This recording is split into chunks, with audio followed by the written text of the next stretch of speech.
Boss వెళ్దామని ఒక మీడియాలో చెప్పిండు ఆల్రెడీ. కాబట్టి అలాంటి వ్యక్తులకు కొంచెము మూమెంట్ ఇవ్వకండి అని కోరుతున్నాను.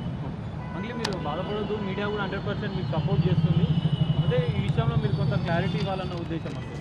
సో మీ అభిమానులకు పోలీస్ డిపార్ట్మెంట్కి మీరు రిక్వెస్ట్ చేసి నేను మీడియా మిత్రులకు నేను ఒకటే కోరుకుంటున్నా, దయచేసి ముందు వెనక వెరిఫికేషన్ చేసుకొని పోలీస్ వాళ్ళని కూడా అడిగి, దయచేసి నేను సోషల్ మీడియా నుంచి వచ్చా, నేను సోషల్ మీడియానే నాకు శాపంగా మారుతుందని నేను ఏ రోజు కూడా అనుకోలేదు.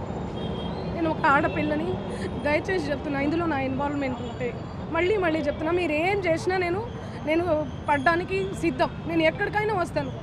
కానీ అనవసరంగా నన్ను దయచేసి బ్లేమ్ చేయకండి ముందు వెనక తెలుసుకోకుండా. ఇందులో నా ఇన్వాల్వ్మెంట్ 1% కాదు కదా, 0% కూడా లేదు. ఆయన జస్ట్ ఫేమస్ అవ్వడం కోసమే నాతో మాట్లాడాడు కూడా, నువ్వు వస్తేనే నేను మాట్లాడతాను అని చెప్పి ప్రతి ఒక్కరిని కూడా ఆయన అట్లనే అప్రోచ్ అవుతున్నారు. సెలబ్రిటీస్ని నేను కనుక్కున్నాను కూడా, ప్రతి ఒక్క సెలబ్రిటీ ఇదే చెప్తున్నారు. రిటర్న్ డబ్బులు ఇచ్చి మరీ ఇంటర్వ్యూ చేయించుకుంటాడట ఆయన, అంత పిచ్చి ఉంది ఆయనకి.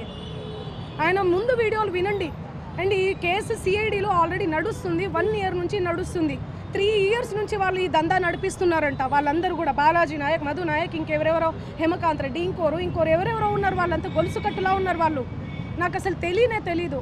అన్యం పుణ్యం ఎరగని మమ్మల్ని, నన్ను, నా ఫ్యామిలీని దయచేసి రోడ్డుకి ఈడ్చి, మీడియా మిత్రులారా నేను మళ్ళీ చెప్తున్నా, న్యాయం ఎవరి వైపు ఉంటే వాళ్ళ వైపు ఉండండి. దయచేసి మీడియా అంటేనే నాకు చాలా గౌరవం, నిఖార్సైన మీడియా. దయచేసి చెప్తున్నా, మళ్ళీ చెప్తున్నా, వాస్తవాలు చెప్పండి, అవాస్తవాలు వద్దు.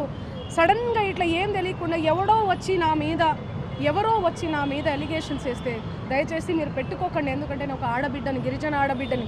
ఎవరెవరో పడనోళ్ళు మా ప్రోగ్రామ్కి రాలేదు, అంత బలుపా, అంత ఓవర్ యాక్షనా, ఏమేమో ఉంటాయి. వాళ్ళు వచ్చి పడదు అని చెప్పి ఏదేదో మాట్లాడుతుంటారు. మీరు అట్లా పెట్టుకోవడం చాలా తప్పు. దయచేసి మీడియా మిత్రులు, నా ఫ్యామిలీ లాంటి వాళ్ళు, నా ఫ్యామిలీ మీడియా అంటేనే నా ఫ్యామిలీ, నేను కూడా ఒక జర్నలిస్ట్గానే వచ్చాను. కానీ ఎవరిని ఏ మాట అనకుండా నా కష్టాన్ని నేను నమ్ముకొని, నా పాటను నేను నమ్ముకొని ముందుకెళ్తున్నాను. నా మీద పార్టీ ముద్రలు వేసినా కూడా నేను వద్దు ఈ పార్టీ అని చెప్పి అప్పుడెప్పుడో ముందుసారి సిచ్యువేషన్ని బట్టి వెళ్ళి పాటలు పాడిన. పార్టీ ముద్రలు వేస్తే 2023, 2024 ఎలక్షన్ మూమెంట్లో అసలు నేను ఎక్కడ కూడా కనిపించలేదు, ఎవరికి పాటలు కూడా పాడలేదు. అవునా కాదా? మీరు సెర్చ్ చేయండి. మళ్ళీ చెప్తున్నా, నాకు వద్దు, నా పాట ముఖ్యం. నాకు వద్దు ఈ పార్టీలు, పార్టీ జెండాలు, ఈ సుబ్బు లాంటి ఫేక్ ఎలిగేషన్స్ వద్దు నాకు ఇవన్నీ.